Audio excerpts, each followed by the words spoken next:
այդքան չարչարվել ես ինքս քիմիկ եմ օրգանական քիմիայի բազային լաբորատորիայում եմ աշխատում Սամվելյան Մելանիա քիմիական գիտությունների տեխնացու ինչ պետք է անի ես ուսանողի հետ եմ աշխատում այդ մարդիկ եւ մեր բոլոր աշխատակիցներ ուսանողի սովորեցնում են քիմիականը ավարտելուց հետո որ կարողանա աշխատի չէ որ լավ մասնագետ ունենա Եթե այդ լաբորատորիան փակվեց քիմիկը որտեղ պետք է հմտությունը ձեռք բերի Ես ճշտ եմ նորից խնդրում եմ, գուցե լավ չեմ հասկացել։ Ասեք ձեր հարցը։ Ես ուզում եմ հասկանալ, լաբորատորիաները բոլորը փակում են եւ դրանց փոխարինող ոչինչ չի լինելու Հայաստանում։ Ասենք ակադեմիան ինչ որ ձև բան։ Դե ակադեմիային դեռ ոչինչ չի սպառնում։ Չէ, նկատի ունեմ այդ գործառույթը ակադեմիայում իրականացվի։ Չէ, դե ո՞նց կարող։ Որտեղ մի քիչ չանհասկանալի ինչպես կարելի է։ Պրոցեսը չի կարող ակադեմիայում իրականացվել։ Սա ուսումնական պրոցես է եւ գիտության անմիջական կապն է, որը որ վերածվում է եւ խոսքը վերաբերվում է միայն հիմնադրամներին։ Ահա, այն բուհերին, որոնք հիմնադրամ են դարձել։ Հիմնադրամ է նաև մատենադարանը, ցեղասպանության ինստիտուտը, ֆիզիկայի ինստիտուտը, բյուրականը, դրանք բոլորը ազգային արժեքներ են ներկայացնում, ոնց կարելի է նման վերաբերմունք ցուցաբերել։ Ասելի, դուք ամենից ձեր հարցերը տալիս ֆինանսների պրիզմայի տեսանկյունից։ Ես ասեմ, որ կառավարությունը նշում է, որ գնում է օպտիմալացման ճանապարհով, ես ֆունդամենտալ գիտության մասին։ Մենք հետագայում ունենալու ենք գիտություն, թե ոչ։ Այսքան խոսում է, անընդհատ խոսում է ռազմաարդյունաբերության մասին եւ խաչ ենք ասում ֆունդամենտալ գիտության վրա, դե չի կարելի։ Մյուսը դուք խոսում եք ինչ արդյունք ենք տալիս։ Արդյունքները ամբողջը տարածվում են գիտական հոդվածների տեսքով եւ հիմնականում դրանք տպագրվում են դրսում արտ երկրներում, բարձր իմպակտ ֆակտոր ունեցող ժուրնալներում եւ ամսագրերում։ Դրանք բոլորը պատիվ են բերում մեր երկրում, այնտեղ ցիտվում է, գրվում է անպայման Հայաստան, Երևանի պետական համալսարան կամ չգիտեմ այլ ինստիտուտ, ֆիզիկայի ինստիտուտ եւ այլն, դա երկրին պատիվ է բերում, այսինքն դուք խաչ եք քաշում ոչ միայն ֆունդամենտալ, նաեւ երկրի պատիվ վրա։ Մյուս բան ասեմ, ուրեմն խոսքը գնում է Իչև ես որոշմանը անցնելը որոշում չի, նախարարությունը ձեզ հետ քննարկել է Ոչ ոք Գոյությունի գիտական եւ գիտատեխնիկական գործունեության մասին գործող օրենք։ Այս գործող օրենքի համաձայն հստակ նշում է, թե ինչպես են լաբորատորիաները ֆինանսավորվում, գիտական լաբորատորիաների մասին է խոսքը։ Տարանջատված է բազային լաբորատորիաներ, նպատակային եւ թեմատիկ ֆինանսավորման լաբորատորիաներ կամ գիտական թեմաներ։ Միայն եւ միայն նպատակային եւ թեմատիկ ֆինանսավորման թեմաներին է տրվում գումարները մրցույթի տեսքով։ Կազմակերպում են մրցույթ, նոր հատկացնում են գումարը։ Բազայինը օրենքում նշված է, ինչը իրենից ներկայացնում բազային լաբորատորիան, որի մեջ մտնում են եւ ինստիտուտներ, եւ կենտրոններ, եւ այսպես եւ իսկապես այդ բազային լաբորատորիաներ։ Նշում է դրանք նպատակ է հետապնդվում պահպանել եղած գիտական պոտենցիալը եւ զարգացնել։ Այսինքն խոսքը գնում է ֆունդամենտալ գիտության մասին։ Այսօր մենք ունենալու ենք կենսաբանության մասնագետ, քիմիայի մասնագետ, ֆիզիկայի մասնագետ, թե ոչ։ Արդյոք այս երկրին պետք է թե ոչ այդ մասնագետները։ Լաբորատորիաները փակվում են, հա, այդ դեպքում չեն փակում, ուզում են իրականացնել մրցույթի տեսքով։ Բայց այսօրվա դրությամբ Բազայինը ընդհանրապես վերացնում է։ Դե գիտեք ինչ բազայինը չեն վերացնում։ Ուզում են մրցույթը իրականացնել, բայց հաստատված որ մրցույթի չափորոշիչները, ձևը անցկացման ոչ մեկ չգիտի, նույնիսկ կառավարությունը չգիտի դա ոնց է անել, երբ է անել, երբ մենք հարցադրում ենք բարձրացնում, ինչպես է արվելու, երբ է արվելու, ասում ենք չէ։ Այսօրվա դրությամբ Երևանի պետական համալսարանը ծանոթագրերը ուղարկե, որ մենք մարտի 31-ից արդեն գիտաշխատող չենք եւ չենք ֆինանսավորվելու։ Ըստ օրենքի ծանոթությունից հետո, ըստ 2 ամիս հետո դադարեցնում են ֆինանսավորումը։ Եվ դա աշխատանքային Ոչինչ չգիտենք, մենք չգիտենք երբ է լինելու մրցույթը։ Հենց հարցը դա է, մենք չենք իմանում երբ է լինելու։ Դեռ չեն որոշել եւ նախապես կհայտարարեն։ Ոչ, բայց երբ է լինելու։ Որոշում են, նույն ձևի շարունակում են, կարելի է թողել, օրինակ մեր առաջարկություններից մեկը նաև եղել դա, եթե պետք է մրցույթ լինի, իսկ մենք դեմ չենք մրցույթ լինի, բայց ասեք ինչ ձևով է դա լինելու։ ով է անցկացնելու, Ժամանակացույցը։ ավտոսուդի, ով է որոշելու, ով է հաղթողը։ Բայց էքսպերտները պետք է մեզանից լինեն։ Անպայման ներգրավեն հանրահայտ գիտնականներ, միջազգային ճանաչումն ստեղծվեր հանձնաժողով, որոշվեր մրցույթը ինչպես էր անցկացվում։ Նոր հետո մյուս տարվա համար 2020 թվականի համար անցկացվեր այդ մրցույթը, եթե պետք է լիներ։ Իսկ ընդհանրապես լավ կլիներ, որ բազային ֆինանսավորումը ըստ օրենքի ինչ որ հետապնդում է, դա գիտական արժեք ներկայացնող հանրապետության համար պոտենցիալի պահպանումը եւ զարգացումը դա լիներ առանց մրցույթի։ Հասկանում եք, բոլորը հասկանում են ինչ արժեք ունի սպորտը։ Ֆիզիկական քիմիայի բազային լաբորատորիա ավագ գիտաշխատող։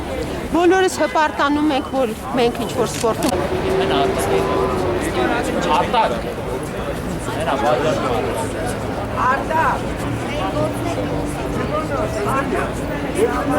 Ոչ Վերացնում միայն են համալսարանից, բոլոր հիմնադրամներից, ֆիզիկայի հիմնադրամներից։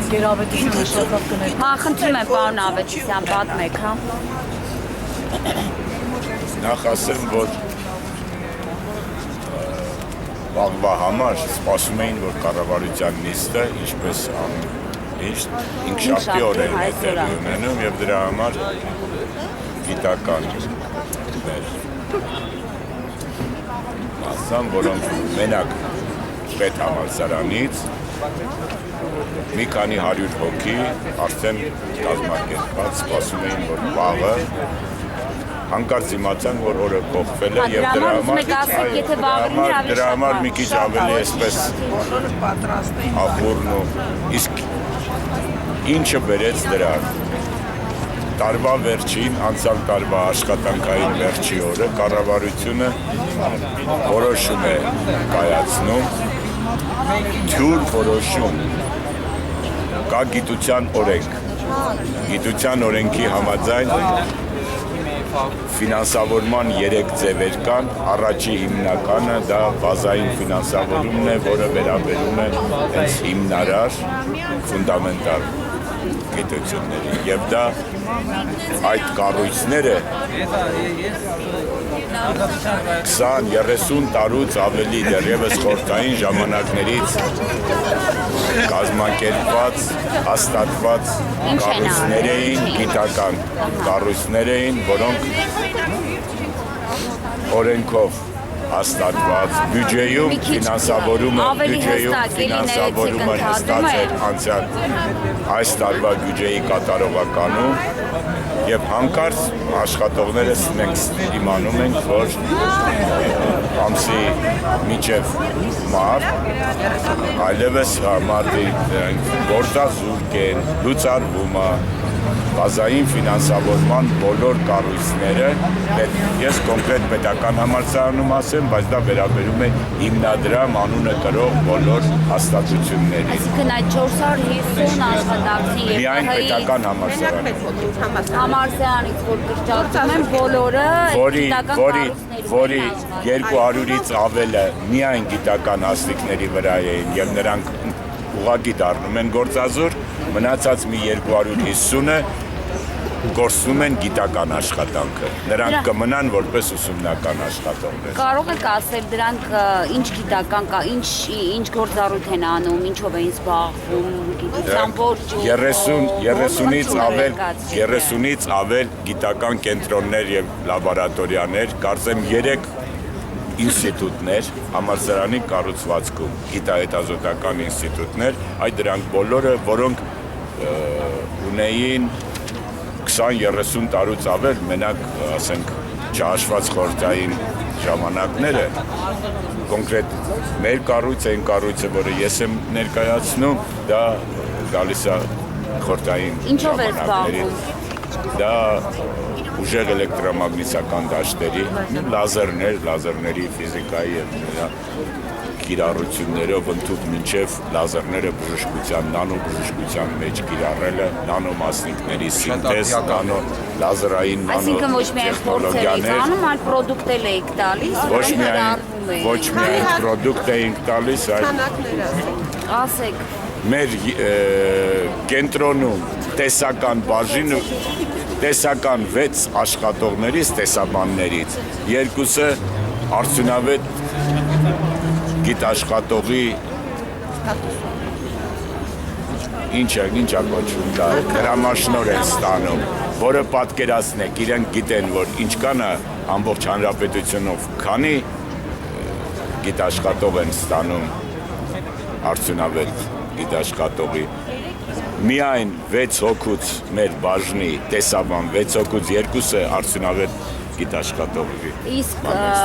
տարիքային ինչ-որ շենք կա, թե և երիտասարդներ են։ Ոչ, դե հիմնականում Ներողություն, իսկ հիմնավորել են այդ կրճատումներ, կառույցների հատկել։ հենց դրանից սկսեցի, որ կա ոչ, գիտության օրենք կա, գիտության կառավարության որոշումը դեկտեմբերի 27-ի թիվ 23 որոշման 4-րդ կետը կառավարության 15 որոշումը ուղիղ հակասում է գիտության օրենքին, դրանից հետո հիմա ինչ կատարվում է, հակասում է ընդհանրապես աշխատանքային օրենսգրքի, քաղաքացու, մարդու, անկախ նրանից ինչ ոլորտում է աշխատում, նրա սոցիալական վիճակին, իրավունքներին հակասում, որ մեկ էլ առավոտյան գալիս են և բերում են արդեն կնքած թղթեր, որ մենք գործազուրկ ենք, այլևս մինչև հիմա արդեն մի շաբաթ աշխատավարձ չեն ստացել և հայտնի չի, թե ինչ ճակատագիր է սպասվում։ Նախկին իշխանությունների ժամանակ չխոսակցություններ կառուցվածքները պահպանվել են նախկինում։ Սա նորույթ է։ Ձեր անազգանը նորից ասեք։ Համլետ Ավետիսյան։ Կարող եմ ես մի բան Այո, ավելացնել։ համեցեք, ներկայացեք Ավետիսյան Արտակ։ Ավետիսյան Արտակ։ Արտակ ֆիզիկայի ֆակուլտետի Ֆինմարնի լաբորատորիա գիտաշխատող։ Ֆինմարնի ֆիզիկայի։ Այդ բոլոր կիսաօրչային ինչ որ դուք հիմա նկարահանում եք, այդ բոլորը Նոբելյան մրցանակ են ստացել 1997 թվականին թե եւ դրանից հետո այդ ամեն ինչը զարգացել է։ Այսինքն մենք մարդիկ ունենք գիտաշխատողներ, ավագ գիտաշխատողներ ունենք, որոնք 60-ական, 70-ական թվականներից այդ ամբողջ բազան անցել են ու ստեղծել են ու փոխանցում են երիտասարդներին։ Հասկանում եք, դա ազգային արժեք է։ Մենք եթե այդ մարդկանց 2 տարի փակվի, նրանք կգնան նոր չի փոխանցվի գիտելիքը։ Հետո դուք ասում եք ինչ Լաբորատորիա ֆինանսավորում այդ կառույցը շատ մեծ է։ Չին ֆինանսավորում, զարգացած Ես եթե արտասահմանում աշխատել եմ, ասում եմ օպտիմալ ծախսեր։ Հիմա ես կասեմ։ դա փաստորեն թոշակի անհարմար է ասել։ Ես մի հատ ավելացնեմ։ Դուք ինչ որ պատկերացում ունեք, որ ինչու է կրճատում չեն պատկերացնում, նրանք ովքեր որոշում են ու այսպիսի որոշումներ են կայացնում, չեն պատկերացնում ինչ բանա փորձակնություն, ինչ բանա մրցույթ, ինչ բանա բազային ֆինանսավորում, ինչ բանա դրամաշնորային թեմատիկ։ Ես մի հատ շարունակեմ։ Մի րոպե։ Բազային ֆինանսավորումը դա միակ անընդհատ գործող անընդհատ, իսկ մրցույթները դրանք ժամանակին կարող է այս տարի 10 մրցույթ հայտարարեն, մյուս տարի ոչինչ չլինի։ Ու ով կհաղթի, դա լա, պարտադիր չի, որ դու հաղթող լինես։ Հիմա ինչ են անում, հիմա ասում են համալսարանի մրցակցություն լինի, ավելի լավ։ դա այդ մրցակցությունը լինում է մարդկանց մեջ, աշխատողների, մասնագետների մեջ, որ հայտարարում են մրցույթ և նրանց հատկանիշներով, նրանց գիտական գործունեության արդյունքներով ընտրում են։ Հիմա այս մրցույթը բոլորովին ուրիշ բան է, սա ասում են համալսարանի մեջում կառույց կա, ասենք համալսարանի ինչ-որ ինստիտուտ է կամ լաբորատորիա։ Նա պետք է մրցի հանրապետության մնացած տարբեր տիպի, այսինքն ինչ-որ մեկը պետք է գա համալսարանում 40-50 տարով ստեղծվել է լաբորատորիա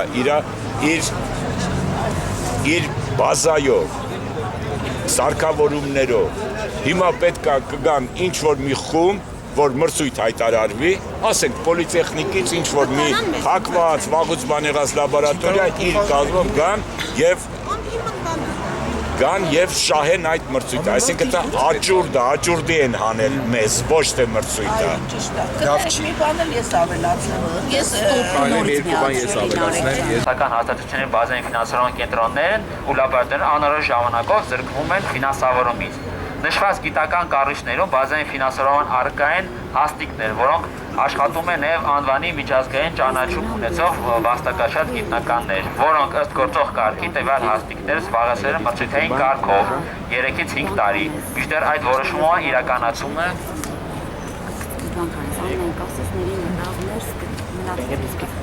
Անիրանի վիճակում թողնի բազմաթիվ խմուտ գիտնականների երկրտրանքի առջև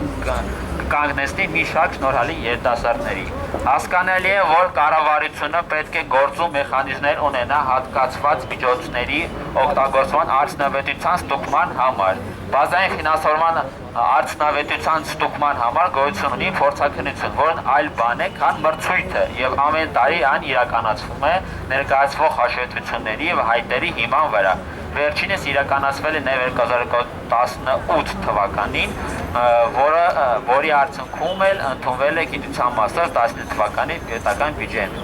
Հաշվի առնելով ասվածը պահանջում ենք կասեցնել կառավարության 15-15 որոշումը 1. Երկրորդ, կազմակերպել հանրային քննարկումներ գիտության ֆինանսավորման մեխանիզմների, մասնավորապես բազային ֆինանսավորման, կատարելագործման եւ բարելավման համար։ Երրորդ, նախքան գիտության վերաբերյալ ցանկացած որոշում կայացնելը քննարկել հանրայնորեն գիտնականների համայնքն անթույլատրելի է համարում գիտության նկատմամբ այսպիսի անզգույշ եւ չմտածված քայլերը, որոնք որոշվում են առանց հանրային համապատասխան եւ համապատասխան գերատեսչությունների հետ քննարկումների։ Առհասարակ այս պահանջները 3-ն էին։ Առհասարակ վերջին 6 ամիսների ընթացքում գիտության ոլորտում կատարվել մի շարք փոփոխություններ։ Ընդունվում են որոշումներ, որտեղ դրույթներ կան գիտահետազոտական գործունեության վերաբերյալ, սակայն առանց գիտնականներին տեղակայելու եւ նրանց հետ քննարկումներ կատարելու եւ փաստացի գիտնականների միշտ կանգնեցնում են ընդունված որոշման փաստի առջև։ Ամենևին կասկածի տակ չդնելով գիտական ոլորտներում բարեփոխումների անհրաժեշտությունը, հույս ունենք, որ կառավարությունը հնարավորություն կգտնի փոփոխություններ կատարել նշված որոշման մեջ։ Հետագայում անհրաժեշտ է գիտական ոլորտի աշխատողների լայն մասնակցությամբ մշակել գիտության մասին նոր օրենք, սահուն անցում իրականացնելով դեպի ավելի արդյունավետ գիտական եւ գիտակրթական օրակարգ։ Գիտական համայնք Հայաստան։ Մենք բոլորս։ Ժորդ, դե հիմա եկեք փորձենք այս նամակը հանձնել, որպեսզի մեր ձայնը ավելի բարձր լսել լինի կառավարության։ Փորձենք, ինչ պիտի անենք։ Շատ օրինակ տղեկել ես չլսեցի։ Փորձենք։ Եթե կա տպած տարբերակը տարածեք էլի։